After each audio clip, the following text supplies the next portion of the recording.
This is where you are loved right now. And then secondly, now let's get to the work of being different and being different in our relationships. Hello. I'm Michael. Hi, Michael. The M&Ms. Our drink of the day is the Junior Manhattan. We still haven't figured this out. Gotta figure it out. Yeah, how to navigate that. Yeah. Cheers. A phone. I called it a phone. A microphone. Yes. A microphone. A Junior Manhattan. Yeah. So we've had, which I just like the name. Perfect. There's a performance element to it. I can make it. Therefore, by transference, I am perfect. But this one is a Junior Manhattan, which I'm also a junior. I don't know if maybe that's why I like this one. Oh, in real life, you're like, Yeah. you are a junior. I didn't know that. I am a junior. So the Junior Manhattan is different in that it is just sweet vermouth and rye whiskey. Yeah. So no bitters, no extra. So it's equal parts, 1.5 sweet vermouth and 1.5 rye whiskey. And it's actually extremely smooth. Quite. Yeah. There's no burn. There's no, it's just a smooth. Do you ever pay attention to the proof of your rye? I do. I usually don't like to go over 100. Because? I feel like I'm supposed to be an expert, and man, I am just an at-home mixologist. But yeah, they burn. So the more mix I can make in a higher proof, the better. Meaning the burn will go away. Yeah. But that's because you're sweetening it up and diluting it. But yeah, I usually try to stay in the 90s is my preferred proof of what I consume. I think psychologically, I'm always like, oh, a larger number better. That's not what my weight says. I don't even know how to respond. Awkward. Not even the first thought was, some people like it that way. That's true. Self-included. But, to each his own. Yeah. That is something hard for me to wrap my mind around. That some people think differently. That's right. Which is such the human condition. People think differently than I do. Especially when it's so emotionally held a certain way. Exactly, yeah. So this is our drink of the day. I love it. Yeah, I'm enjoying it. It's a little almost too smooth. Dangerously smooth? Yeah. I think I might like it with the higher alcohol content. To slow you down. I mean, you say alcohol content, it's all alcohol. It is a booze forward drink. It is very booze forward. I think I might prefer a higher alcohol proof. I'm trying to think what I made it with today. Slow me down. I made it with a Basil Hayden dark rye. We can check on the proof later. It's delicious, as are always your drinks. Thank you. Thanks. All right. So that's the booze part of our segment. Which also could be described as the hospitality segment. I like that. Because it's true. I did all the work. Said no one about that drink. I think the laugh says it all. Thank you. Yeah. Thank you as always. Well, so from hospitality to, we're going to continue talking about one of the 4 attachment categories. I've already forgotten. Yeah, classifications. I knew it started with the C. Styles. Yeah. And today we're going to talk about dismissive. Yeah. Also known as avoidant. What are the other names it has? I think those are the only 2 that I'm familiar with that people frequently use. Whether in academia or in common discourse. Yeah. So this one's a little close to home for me. Twinsies. Because I feel very connected with it and could practice it right here, right now. Yeah, in fact, maybe it's been in play in our relationship, let alone through this podcast. Yeah. Yeah, I bet. So save that because I want to talk about that. But let's talk about what is dismissive attachment? Why is it important? Why does it matter? Well, as that review, it's one of 4 general classifications. It is a particular classification that is characterized by a deactivation or a dismission. Is that a word? Dismiss. I think in a school assembly, they can have a dismission. Can you? We can now. I need my phone to look up my dictionary app. A dismissing of attachment needs, a deactivation of attachment needs, or an avoidance of attachment needs or behaviors. And it matters because all of the classifications describe these enduring patterns, whether in childhood, through development, or into adulthood. And it matters because we developed these classifications. We become these classifications for good reasons, right? Like we come by it honestly. And it is a strategy that we needed in our childhood would increase the likelihood that we would be safe. Right. It was the best strategy. For that individual. For that individual, given their context of parental caregiving and environmental context. Yeah, I make that clarification because I think sometimes, at least in my office, sometimes when clients are talking about themselves or they have a general understanding of attachment, they'll look at maybe one of the insecure attachments as better or worse. But how I try to hold it in my office is that none of them are better or worse. They just are. They're part of a survival strategy to remain safe and connected. And so it's not so much like if you are dismissive or avoidant, you are worse or incapable than the other attachment styles. Yeah, I always have all sorts of like thoughts and feelings that bounce back and forth in my head around all that. Because I think there is particularly in mental health circles, a debate or feelings or sometimes staking of ground of I don't diagnose, we don't want to pathologize. And I think the way I try to hold that similarly in the office is a matter of first and then second. Firstly, and always, there's no judgment about it. There's no condemnation about it, whatever the classification is. And to understand that we developed in the way that we developed for good reasons. Damn good reasons. Honest reasons. Yeah. And in some ways, the only way. This was the only way it was going to happen. And this is the way that it happened. And that there's no conscious, volitional, moral choice in it. It just is what it is. And we accept it and can appreciate it because it was the strategy that kept you the safest. It was the strategy that increased the likelihood of your security, safety needs being met. Yet I think our patients know that something is also amiss. They know that they're struggling.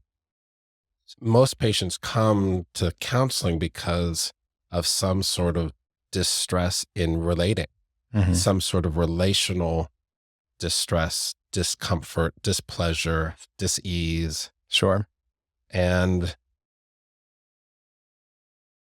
those complications or problems or stresses, issues in relating are going to be much more associated with the insecure classifications of dismissive, avoidant, or the entangled, ambivalent, anxious, preoccupied. Yeah. Or the disorganized, fearful. I think that's the thing. So working with couples, I fully agree with you. I think part of my job is to hold that curiosity with them. But when they're coming in, and couples work often, what I see is make them stop. Yeah, right. Make them stop coping. Make them stop reacting. Make them stop, they don't say this, but surviving. Yeah, right. Make them stop surviving me. Yeah. I want them to just love me. Yeah. And not do their thing that they're doing. Yep. And so I think that's part of my job is to hold it back and help put a light on that, a mirror on it, whatever we may say. And like, oh, this is actually, their way of surviving, but it's their way of keeping in connection with you. Yeah. Like we can see it's not really working, but if we have curiosity, you're going to have empathy for it. Yeah. And by the way, you have one too. Right. That you're engaging, that the other person likely finds equally unhelpful or exactly problematic and would like you to be different. Yeah. Yeah. That's that non-judgment stance about it, yet also a need to change. Yes. And I think I'm a fan, obviously, because I'm rooted in it, the mantra in psychoanalysis that I grew up listening to of, you are perfect just the way you are. Now go change. It's a matter of first order, second order. First order is the deep understanding and acceptance without any judgment, without pushing away or clinging, that this is how we've come to be. Right. And this is where you are loved right now. Right. Came by very naturally. Yes. And then secondly, now let's get to the work of being different and being different in our relationships.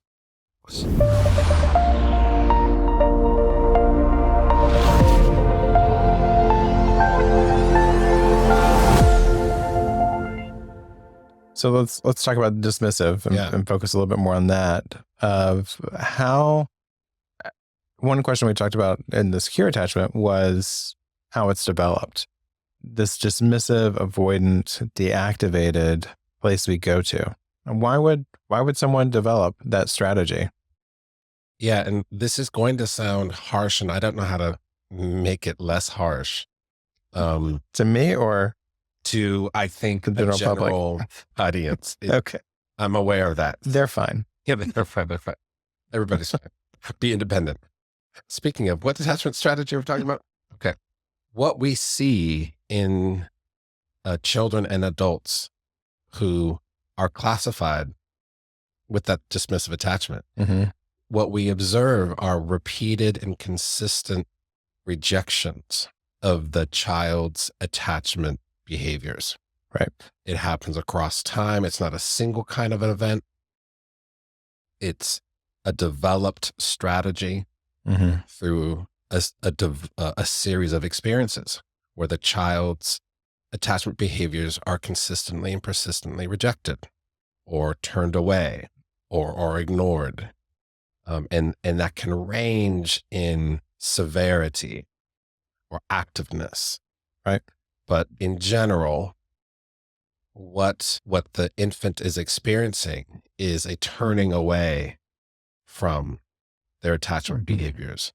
So they engage in their attachment behaviors, which is a seeking of proximity to the one. Which is what I was going to say. I think it starts with just that one. It's that proximity and no one's there. Yeah. So I'm reaching. And then that repetitive experience of when I reach, no one's there. Yeah. That instinctual repetitive behavior. Right. Yeah. That natural instinctive of the infant to reach for their caregiver, to seek proximity. Yeah. Just to be close by. Turning the gaze or reaching or crying or eye contact. Yeah. And then later on, well, we're talking about how it develops. Yeah. Let's stop there. Well, and later on with repeated experiences of that being ignored or dismissed and sort of requested to be turned down or turned away, that infant child becomes an adult, a child and an adult, that then deactivates that system, that instinctual system to reach for another, to seek proximity, to seek contact and relationship, to deal with life struggles. Absolutely. And then instead they do something else, which they engage in all of the non-attachment strategies to deal with emotional distress, uncomfortable feelings, danger. Who say more? Well, it can be, so a child, adolescent, and adult in various different ways can find themselves. Actually, can I pause here? Yeah. We'll pause the actual thing and regroup and edit this part. But let's go back to develop and somehow get a flavor of what, this may be a good time for a story. like a repetitive story of how developed, like, and then there's several things going on in mind. So yeah, I kind of want to talk about how like constantly like reaching for proximity. Yeah. Even it can still be developed beyond that. So say like someone was actually physically there, but they didn't engage, they didn't respond to you. Right. They're like, hey, I'm right here, stop crying. That's still going to activate. You're not meeting my needs. You're not attending. You don't get me. You don't. So that type of thing exists. I'm wanting to expand on that development and talk about some maybe story around it. So, well, I think one thing one pattern that we observe in that dismissive dynamic is an infant child will tend to be held for shorter periods of time. How interesting. I didn't know that. Than with other attachment classification, be it secure or the anxious, yeah, preoccupied. And so an interesting correlation there is also that dismissively attached infants are also tended to cry longer for longer periods. And so across time, that infant will learn, not consciously, not with a sense of self, but the infant then learns to activate that attachment behavior. Crying. Would it be safe to say self-regulate? And will learn that the best way to regulate emotions is independently and outside of relationship. Which is something I find fascinating. And I never want to overstep the parenting advice. That's not true. I have an opinion. But I also have a humbleness for the lived experience. People are doing their best, and there's room for us to all be who we are.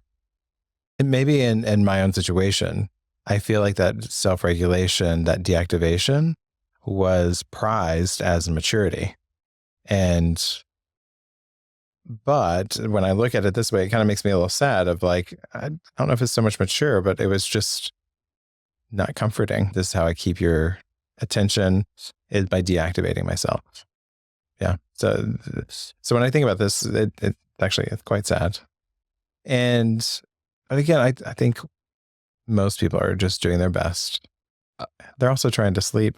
And again, this is not a single event kind of phenomenon. This is exactly something that happens across years that shapes. Another way of maybe getting at, I think, what you're trying to appreciate is there are certain environments where a very needy baby is suboptimal to the whole family. Oh, yeah. That what this infant child will need to learn very quickly in order to survive not just their nuclear, immediate sort of family caregiving context, but also the world around them will be exceedingly independence and a self-reliance. You can think in various periods of time, of various groups in various countries, say, where independence is the best strategy to survive the condition of your country that you live in. Interesting. Yeah. But these are ways in which it does develop. And I think your strong point is it's repetition and experience of rejection. And the rejection is particular of that sort of relationship attachment behavior, that I'm going to need you to help soothe me. I'm going to need you to comfort me. Right. I'm going to need you to protect me. And that's what's really being rejected. It doesn't. Yeah. It's not responded to. It's not engaged with. And what's implied or encouraged is a more independent, non-relational strategy to deal with emotional distress, emotional needs, and danger and safety. And as we talk about this, I just have such a heart for the parents who just need to sleep. Oh God, yes. And so the bliss that comes with, they're finally asleep. Yeah. And maybe also enacting some attachment strategies along the way. So again, like with all of this, it's not about judgment. It's not about, oh, you're bad. Because we also talked about in our last segment on good enough. So the perfect doesn't also exist. Correct. So there's a lot of grace for if you're a parent listening to this and you're like, this isn't about how to be a perfect parent.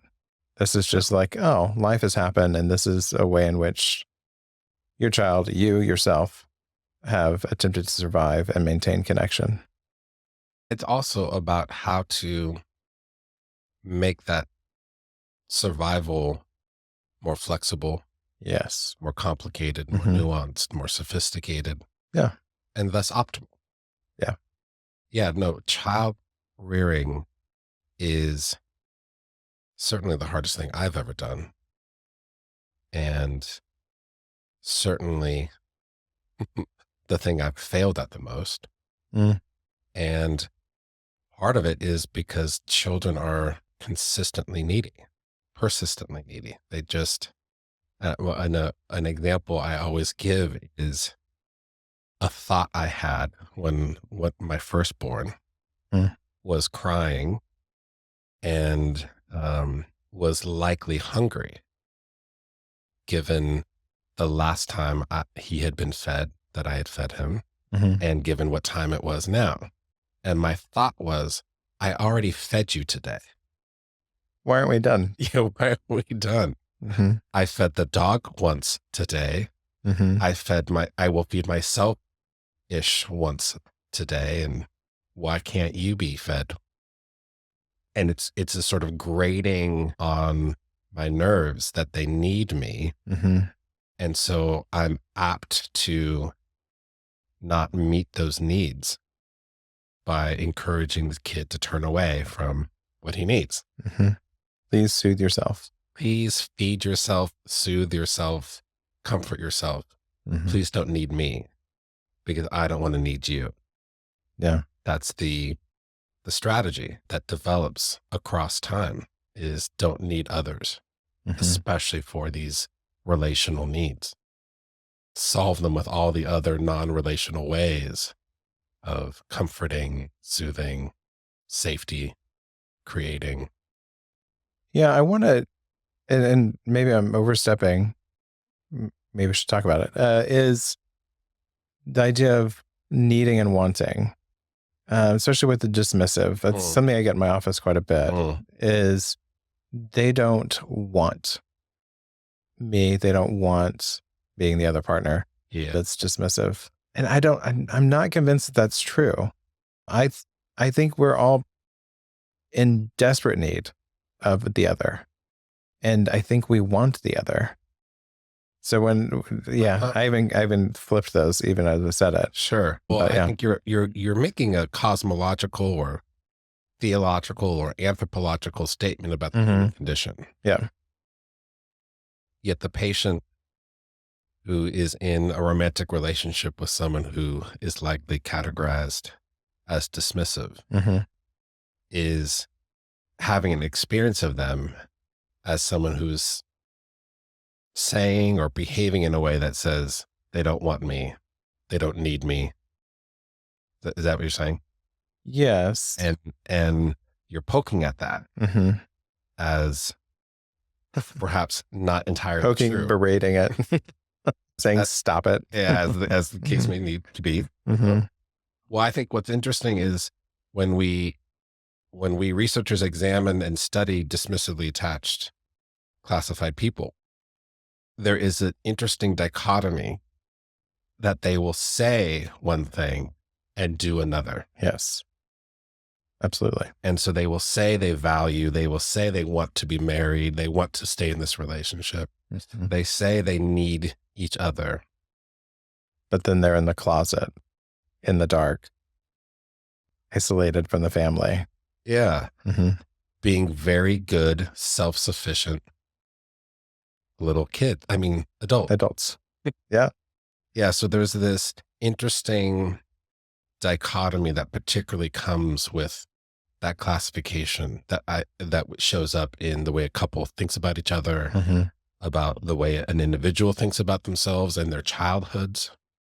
And so that maybe for another segment we'll get into, but Yeah. But you're absolutely right that that's confusing for a lot of people, including, I'm sure, the dismissively attached individual. Absolutely. Well, and I even think of it like the child of like, I don't think they're ever not in want. Right. But part of how they're surviving is cutting off that thread, that showing of need. And later in life, we see there's an active cognitive avoidance. Hence some of that languaging. They're often called the avoidant, disattached folks. There's often a cognitive avoidance of the emotionally charged situations or describing any situation or experience or memory in emotional terms. There's often an active avoidance cognitively, which is part of that deactivation. That's part of that suppression of those. It's often very active. Yeah. I forget what you were saying. That reminded me of that, but I already lost it. All right. Anything else you would like to talk about on how it's developed? How dismissive avoidance? Yeah, I can say maybe one element that we will see is that an infant, toddler, child will be rewarded. And I think this is a little bit of what you were getting at. They will be rewarded or praised for being independent. They will be subtly, often unconsciously praised, rewarded for not being needy, not being demanding, or reactive, including being reactive in any way. And they will be rewarded or encouraged to exceedingly explore the world rather than being rewarded for coming, asking, inquiring, being reactive. Instead, they'll be punished and or rewarded for. And that it just happens subtly, linguistically, unconsciously, most often to both of them. And across time, they will be described as being not very reactive or not very emotional or not very needy and praised for it. Sometimes called good babies. Good, well-behaved, well-mannered. Yeah. It's tragic. Respectful. Yes. We didn't talk about this, but this is what's going through my mind, and may use it in other areas when we're describing the other characteristics or the classifications. What do you think the motivation in adults? I'm looking at this, and so I'm wondering if we can metabolize it, look at it through the lens of a child. What is the motivation? What's the benefit? What's the draw to deactivating, to avoiding? Almost, what's the fantasy? If I do this, this will happen. Yeah. Well, I think, how will it keep me in relationship? Fantasy or not reality. Reality. It's true. The general idea is that regardless of the classification, each classification develops as the best strategy to increase the likelihood of someone's security, safety. I guess that's what I'm asking is why is this the best strategy for this individual? Yeah. Well, because what does it get me? If I become avoidant, if I self-soothe, which again, to clarify, it doesn't mean I'm not thinking of others. No, so. Yeah. So I think that's what I mean by motivation of like, what does going to this strategy, and then eventually it shows that it works. Otherwise we wouldn't keep doing it, or it gets us enough. But what does it get us? What does it get? I say us, I'm really identifying with it. Us as humans, or us as individuals. Maybe one way of saying that is if you are bringing your attachment needs, if you're engaging in the attachment system, if you're engaging in attachment behaviors and it distresses your caregivers, if it causes your caregivers to punish you, or if it causes your caregivers to go away, because the caregiver dissociates, the caregiver distracts themselves, then you're in even more danger than you were to begin with. And so the motivation, what you get out of it is a more available parent, a more available caregiver, More accessible. a more accessible caregiver. It has some costs. Right. But what the attachment system is designed in particular to do is increase proximity, secure proximity. Because if we are in physical close proximity, we will be more likely safer. Right. With the dismissive attached classification, the cost is a emotional co-regulating, an emotional soothing from the caregiver. I will not be able to get that with you, with the caregiver. So I take all of those instinctual behaviors, I take them offline, to use a modern metaphor. I deactivate them, I shut them down, I suppress them. I actively, unconsciously though, work against those instincts. Yeah. So glad you said that. Actively yet unconscious. Yeah. Yeah. It's not well thought out. No. It is pure survival. Absolutely. And with that, yeah, did that answer? Let's take a break and we'll come back and talk about the characteristics, the avoidant, dismissive. Cheers again.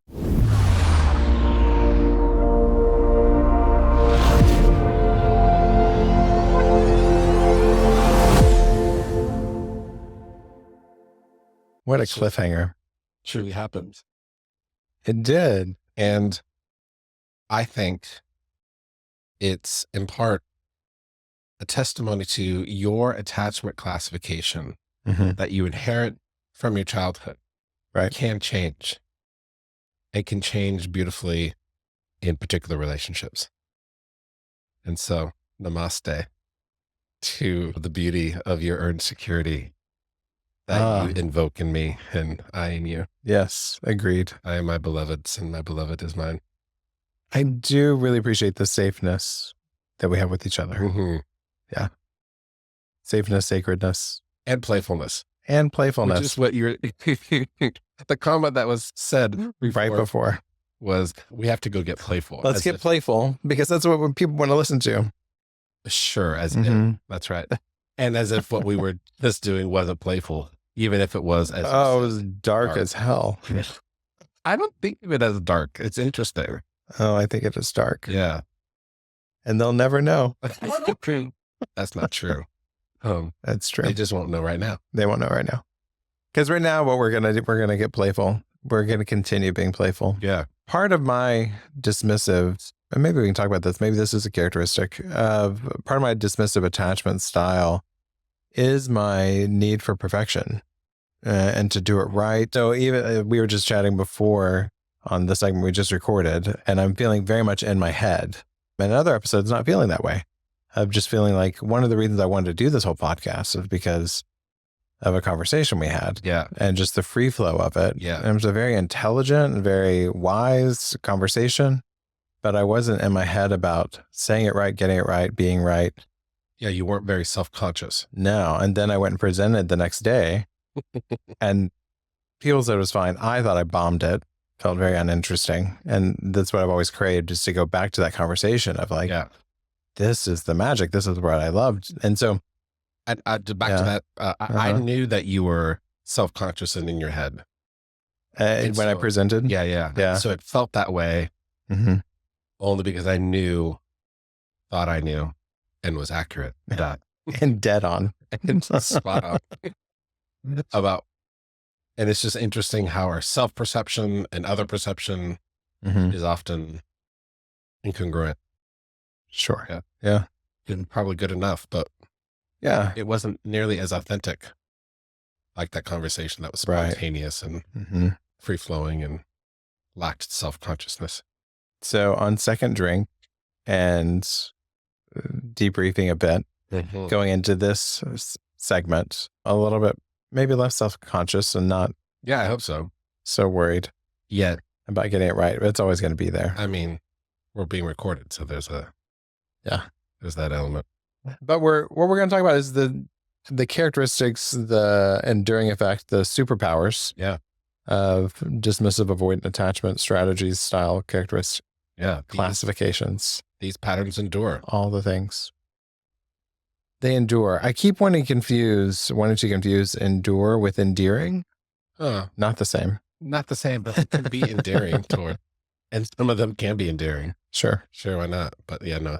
But I think at the heart of it, the motivation is we are enduring. Yeah? Yeah, I suppose there's a double meaning there. Oh. The patterns endure across time, across contexts. Yeah. But we as individuals are enduring our lives. And relationship. Yeah, in particular within relationship. Yeah. So, what are some of the use my words. What are some of the superpowers, characteristics that stand out to you of avoidant attachment? Yeah, maybe also disclosure of our biases is that we tend to prefer this classification because it resembles ourselves a bit more. It makes a lot of sense to me. It makes a lot of sense intuitively. Why isn't everyone this way? It seems like the most and best and wisest way of being. Perfect. In the world. Yep. And also, we're in good company because aside from secure attachment, as the most individuals in the world and in the US are securely attached, the next classification, at least in the US population, is dismissive, avoidant attachment. Yeah. So we're in good company. Just tend not to be in therapy. Right?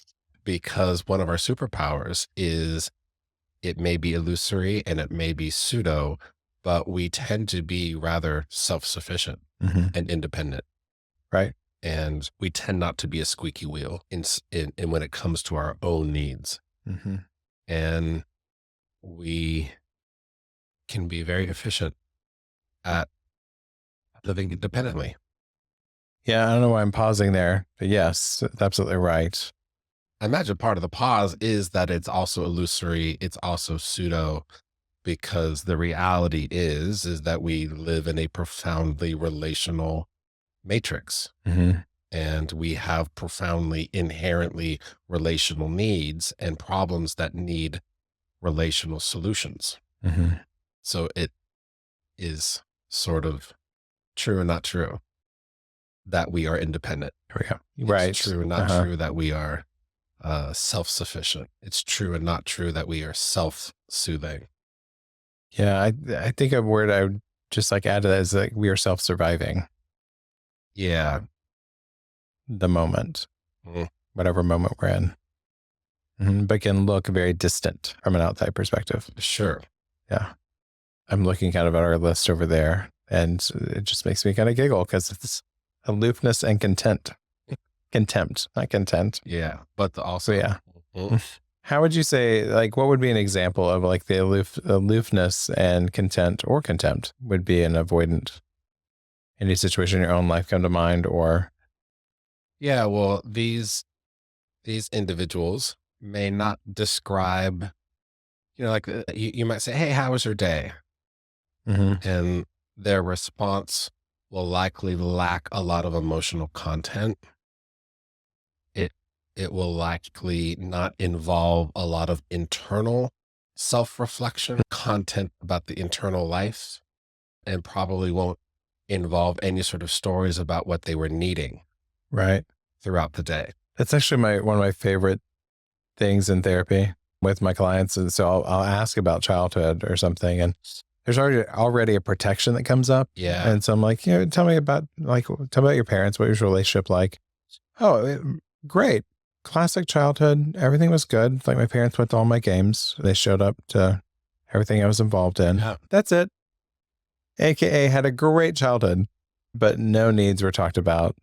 No hurts were talked about, which is just inevitable. Absolutely. Like, those happen. Challenges. Yeah. Yes. And so it's sometimes I'm like, that's cute. And knowing that I would answer it the same way. Yeah, absolutely. Yeah. Yeah. So there's often that sort of idealization Mm-hmm. that things were fine. It was fine. Yet I'm there's fine. very little evidence, Mm-hmm. especially, or maybe even counter evidence. Yeah. And there's a tendency to minimize the importance or affect the impact of some of those life developmental experiences Mm-hmm. on their lives. Absolutely. Yeah. Yeah. Yeah. And also, one of the superpowers is that we tend to be rather concise. I'm going to summarize my childhood as it was great. Or I'm going to summarize my day as fine. And we tend to be real concise. We use fewer words when we examine conversations of dismissively attached classifications. They tend to be shorter, fewer words. You get the job done with fewer words. Efficient. Yeah, there's an efficiency and a valuing of efficiency. Mm-hmm. And we understand that it's motivated by trying to manage the fear that comes with intimacy, the fear that comes with dependency, and the fear that comes with emotional closeness. Yeah. I can't tell you how many the couples I see and the partner who has a more of an avoidant dismissive attachment classification is fearful of being seen weak. That's right. And so that risk of vulnerability isn't because they can't be vulnerable, but it's the perception if I am vulnerable, I will be seen as weak by my partner. Yeah. Yeah, that's where I really appreciate Brene Brown's very public work around debunking the myth that vulnerability is weakness. And it's such a dismissively attached value that might be a cultural value of ours, more broadly speaking, that vulnerability is weakness, neediness, needing, or dependency is weakness. Right. And what her research so clearly demonstrates, and the truth of the matter is that there is a profound strength that comes along with saying, I need help. I am hurting. Will you help me? Right. This happened to me. It's such a huge risk, especially for avoidant attached. Yeah, no, absolutely. Like that is a big, big ask. Encouraged and needed, but yeah, that's part of the work of therapy. That's right. It ought not be as a huge of a risk. It ought not be such terrifying to do, but the subjective experience, yeah, it's terrifying. Yeah. So what I was just gonna say, so I imagine that you don't get a whole lot of folks that are coming into your office that would be classified as dismissively attached without some sort of significant event that has sort of propelled them into therapy, some sort of ultimatum, right? Somebody else dragging them in. Does that resonate? Well, so I get quite a few that are a mixture. Like probably the most common coupling that I get is a pairing of a dismissive avoidant with an anxious, preoccupied attachment coupling. Yeah. Rarely do I get two dismissive attachment. So both individuals are dismissively attached. That's uncommon because they don't seek help and they just live as roommates forever. Yeah, they are constantly trying to solve the relational problem independently. Right. Yeah. But I imagine even in your typical matching pairing, that it is one leading the charge into therapy. Yes. So either the anxious or preoccupied is leading and dragging to therapy, or a big enough ruptures happened that the dismissively attached is scared and terrified that now they are coming in saying something, I can't fix this, so I need help. But it's usually a bigger event like an affair or there's just all sorts of things, but but a big deal. Yes. A big event has happened that says this is like, it's beyond me. I can't. Yeah. I can't ignore the fact that I am in need. of help. Right. Exactly. Yep. It's kind of the dismissive attached rock bottom. Yes, exactly. I like Some of that. the other classifications have a much higher rock bottom or Deeper well. I don't, yeah. yeah, or they're more sensitive to and responsive to the need Yes. to respond to it quicker. Mm-hmm. Mhm. Yeah, I'm seeing one over there. It's labeled, it's written as preferred distance. That's interesting to me. Tell me more like what you think about that. That avoidant dismissive attachment would prefer distance. Well, and I meant to say this at the outset, and maybe we can remember to say it over and over in other Mm-hmm. episodes, that whenever we're going to be talking about these classifications and the general Mm-hmm. or the varied characteristics, it should always be understood that any and all of these characteristics can be more or less characteristic of someone with these classifications. Right. No one's going to perfectly fit and have and demonstrate each of these characteristics. Absolutely. And so if you're listening and you're trying to figure out your own classification or trying to figure the classification, Please don't do it based on this right here. know that one, it's hard to identify it in yourself and others. Right. And secondly, understand that not everybody will equally embody each of these kinds of characteristics that we're talking about, Mm-hmm. that it really can be varied and more or less relevant. Right. That being said, a preferred distance, I think can look, for example, in terms of physical closeness, where a couple or a person might prefer plenty of space between their body and the next body, and may not actually value or seek or experience such pleasure with physical comfort. It's interesting because what I'm thinking about the couples, and it's not uncommon because I will get perplexed because I think that and believe that. Yeah. But then the dismissive avoidant will use sex as a way to maintain proximity.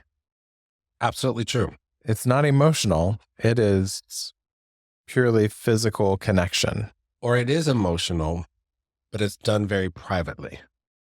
Yeah, help me out. It's not something that the person wants to reflect on and share and emote. It's done in a very distant, internal way. Mm-hmm. Okay, that makes sense. So I wouldn't want you to know just how emotionally important that is, mm-hmm. and how powerful it is, and how it makes me feel so close to you. Right. That might actually be my experience of it. But to reflect upon it and to share it, and talk about that, right, would highlight that I'm needy and dependent. Yeah, it's more of like, but we had sex. Why isn't that enough? That's right. Mm-hmm. Don't need me, and certainly don't need more, and certainly don't make me aware that I need. Is the sort of conscious or behavioral manifestation of it. Yeah. So that's absolutely congruent with a dismissive attached individual, but so is a lack of interest in it and a lack of pleasure in it. That's also possible. It can manifest itself in different ways. Yeah. Plus various other variables like trauma, abuse, atypical neuro. I mean, that's the thing about it. There's so many nuances to it. And that is what makes it hard to understand yourself, understand others.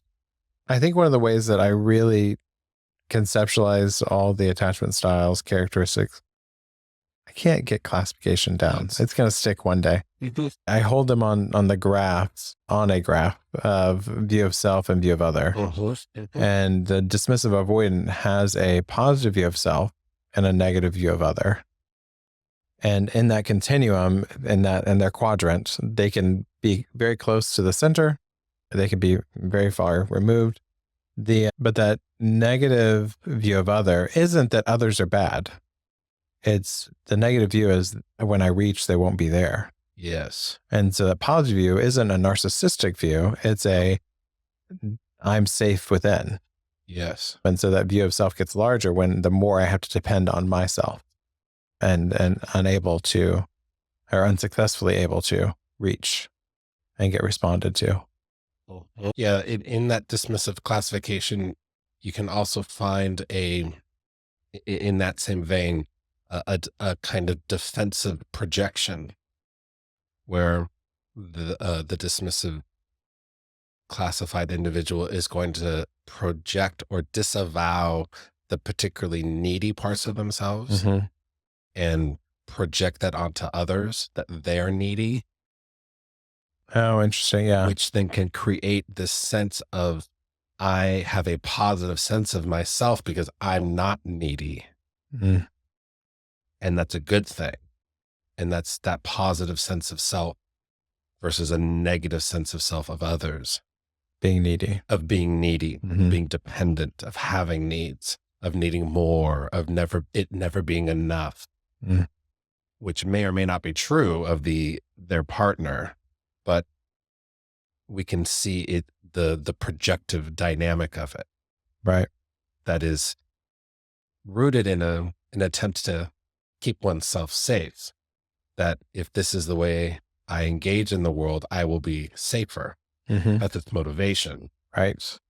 Exactly. Yeah. even if it's not working very well and not working very well in important relationships. Or I think something else I always also see is just not something else that's in congruence with what you're saying is that idea of performance, that I will be enough. And this is why I go and do. So, yeah. and also I have to be enough. because if I'm not, what's the risk there? Calamity. Yeah. Yeah. No one's going to be there. Yes. I'll be all alone. Even though I find comfort in self-reliance, if I'm not enough, I will be alone. That's my view. I'm seeing you nod. Are you agreeing? Okay. Yeah. What I was just thinking about is how the dismissively attached person isn't necessarily, though, motivated out of fear of abandonment. Mm-hmm. The fear is much more about being needy. Right. Yeah. But if I'm needy, I am unlovable. Sure. Unloved. I'm unresponded to. Yes.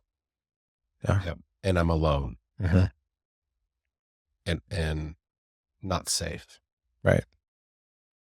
Whereas, to contrast, often the entangled or anxious classification can be much more oriented around or motivated out of a fear of being abandoned, which is a slight nuance. Yeah. Which well, yeah, I actually associate that more with anxious, preoccupied.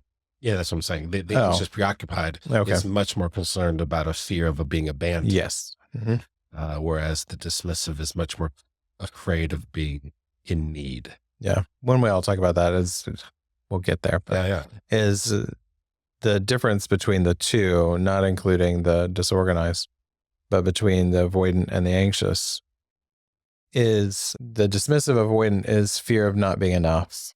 Mm-hmm. The fear of the anxious preoccupied is being too much. Yes. Is how I hold that. Yes. So that's nicely said. Mm-hmm. So, which feels good. Thanks. That felt really good. All right. What are some other superpowers and ways in which avoidant survive? The one that's standing out to me right now is that it pulls away if someone gets close. I know that's happened in my life many times, that I can pull away if people attempt to get close. 1,000%. About you, not me. Liar. On fires. Yeah. And I think I love, on balance, how much you and I are not pulling away, but are tending to move further. Lean in. Yeah, and leaning in. To quote a book. That as our closeness continues to evolve and reach more and more parts of life, that it's not being met with on balance, even though I can imagine And I can think of my own self doing that with you, nevertheless.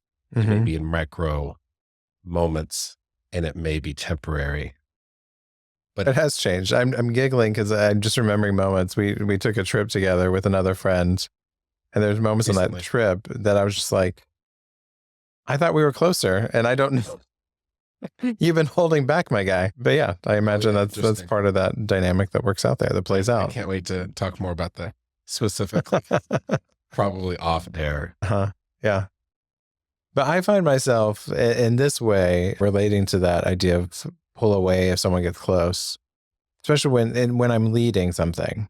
I can present as vulnerable, but it's a very calculated vulnerability that I'm doing that is trying to evoke, and maybe it's just even the profession of trying to evoke the vulnerability in the other across from me. So whether it be in a small group setting at my church or leading a marriage, something or other, I can present and reveal about myself, but it's still very calculated. Yes. But the moment more questions come pointed at me, oh goodness, I will pee your pants. do something. I get very quiet. That's to the point, retreat. That's distancing. So once in my leadership role, I'm very chatty, I'll take command. But once out of that and the vulnerable light's put on me, like, my wife will definitely reach over and be like, where are you? Are you okay? And the answer is no. No, I'm not. Get me out. But yeah, that's an interesting to me. I wouldn't say it's a superpower in me, but it's a reaction I have.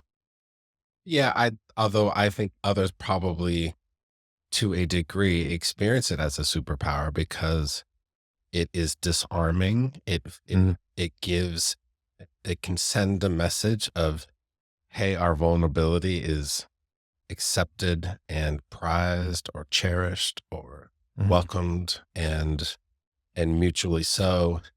It can lead others into that beautiful journey. It gets complicated. Gets so complicated. If they want to deepen the connection to you. And that's where the panic ensues. Yeah. I have often reflected on, and I have tried to get better across the years in terms of being a professor and helping my students understand how to understand me and how to interpret me. They will come with their inherent student neediness of me, of which I have this love-hate relationship with. And I can, especially historically, respond to their neediness, their closeness with me by retreating from them. And what I will do in my mind is think about them a lot and try and solve their problems independently of a dialogue with them. How interesting. But how it is experienced by them is I've gone away and I'm not thinking about them because I haven't returned their phone calls or emails. And what I'm doing, I'm busy solving their problems independently because that's what I need to do, is solve any problem independently.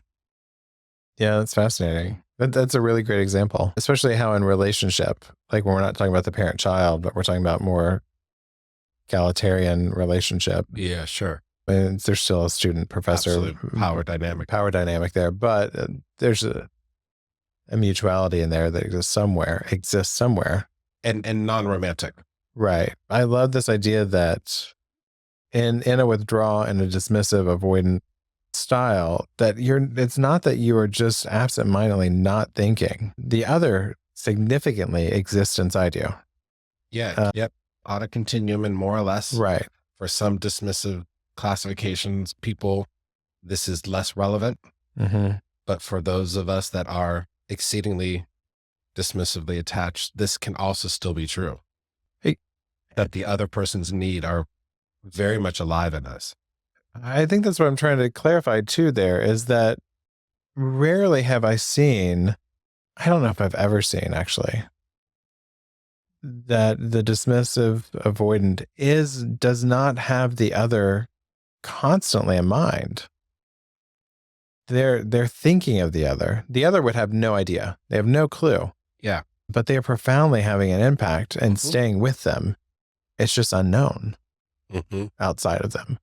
But sometimes it's unknown to the individual. I guess that's probably how I find it in some of my sessions when we've worked on an enactment and processing through this stuff and playing it out. I'll have to stop and remind them of like, did you realize the impact of how much they existed inside you? And or reverse of saying, did you know you had that impact on them? And yeah, most of the time it's like, no, I had no idea. I guess I'm wanting to protect me and protect withdrawers and not anxious, goodness, get my word, us avoidance, yes, people, and protect them in that their motivation is usually pure. Well, I think we could say that about, can we say that about everyone? I think so. Psychopathy. Yes. The antisocial psychopath. Right. But for some reason, I know I've had a few couples in particular that I'm thinking of where they're very blaming and don't make room for what's happening inside. Yeah. It's so yeah. Yep. And I really want to just yell. And it's like, no, they care deeply. They care extremely deeply. This is a broad statement about the three insecure classifications. Is it's one of the impacts of having to develop these insecure attachment strategies is a difficulty in imagining another person's perspective. Yes. One of the impacts of insecure attachments is on our cognitive capacities to think that other people think differently. Right. That other people are going to have a subjectively very different kind of experience or interpretation, or they will be paying attention to different aspects of an event. A different reality. And thus a different reality. And why we want to move people towards security is because one of the capacities of the security of attachment is a more flexible, competent, curious capability to be curious, to hold on to a curiosity of one's own mind and another person's mind in difficult, stressful situations. And when we see the insecurity classifications, they can lose that capacity, sometimes temporarily, but where it's really needed in terms of being in relationship with one another. Right. Whatever that relationship is, in employment contexts, friendships, or romantic contexts, or family. Or student and pupil. Yeah. Yeah. No, that's the same. Teacher and pupil. Yes. Clarification. Yeah. And I can acknowledge that I have that defensiveness and protection of my like-minded, experience. Our tribe. Yeah. People. I also have a profound empathy for the fear that drives the anxious and preoccupied. Oh, sure. Right. Of it is the reason they're doing what they're doing is because they're terrified. 1,000%. And that's a real experience. Yeah. There is no bad person. Right. And there isn't in these ways that we're talking about in terms of through the lens of attachment. There isn't a doer and done to element. Right. We're all trying to do our best when we look through the attachment lens to keep ourselves safe, secure. You're doing great, sweetie. You're doing great. And the reality is we're going to be expanding on these. This is by no means exhausted understanding view. But this is, as we continue to create this discussion, this podcast, this thing we're doing, we'll keep adding, but this is, I think, a good intro and understanding of dismissive avoidance attachment. I mean, look at us. We're doing it. Again, we're doing great, sweetie. Cool. All right. Next, which one are we going to be talking about next? We only have 2 left. Well, I think the anxious, You go anxious. entangled is All the right. most logical next step Looking forward to it. because, they often pair up together. And we'll get to do a new cocktail. I can't wait. All right. Till then. For the bourbon. It's been very bourbon forward or whiskey forward. Right. I do what I know. Also. All right. Till then. Bye.